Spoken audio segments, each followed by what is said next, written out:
ستړي مسئ جلیل شیراني یم.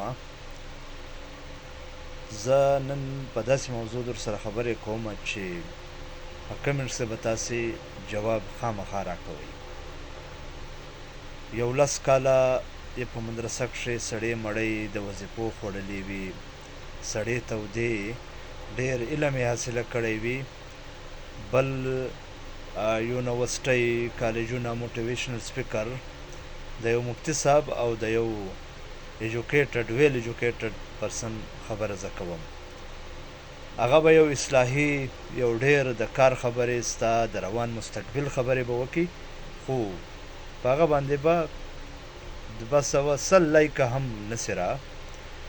د هغې وجه څه ده؟ او یو به څوک زه دلته سکرین شاټ تاسې سره لګوم، دغه تصویران تاسې وګورئ چې د دو دا ویورشپ لایک دورې زیات راځي.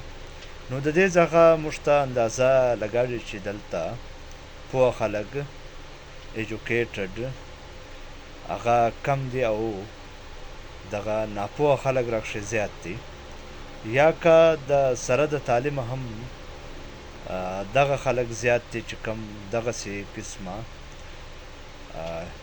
یو بیکاره کار. زه اوس نوم نسم اخیستلی د هغه خبرو، کیدای چې دغه ویډیوګانې څوک د فامیل سره ګوري نو د هغه به ډېر زیات لایک ویورشپ به وي او هغه ویډیو به ډېره زیاته وایرل وي.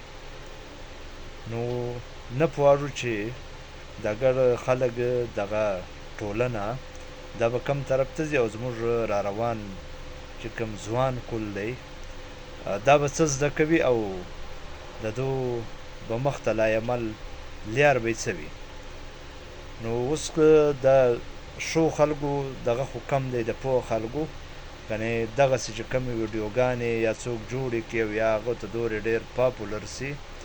او نن سبا چې کم د ټولنیزو رسنیو ډیجیټل میډیا هم ورته ویلی سي، او په دغه باندې د هر لږدار ماشوم سره موبایل دی او هغه دغه ډیلاکونه یا دغه ویډیوګانې یا دغه قسمه بیا د لایک فالوورز دپاره تاسې ګوره څه چې ډېر څه خلکو وکړه چې کم پنشمنټونه دي یا نورې دغسې کیسې خبرې دي.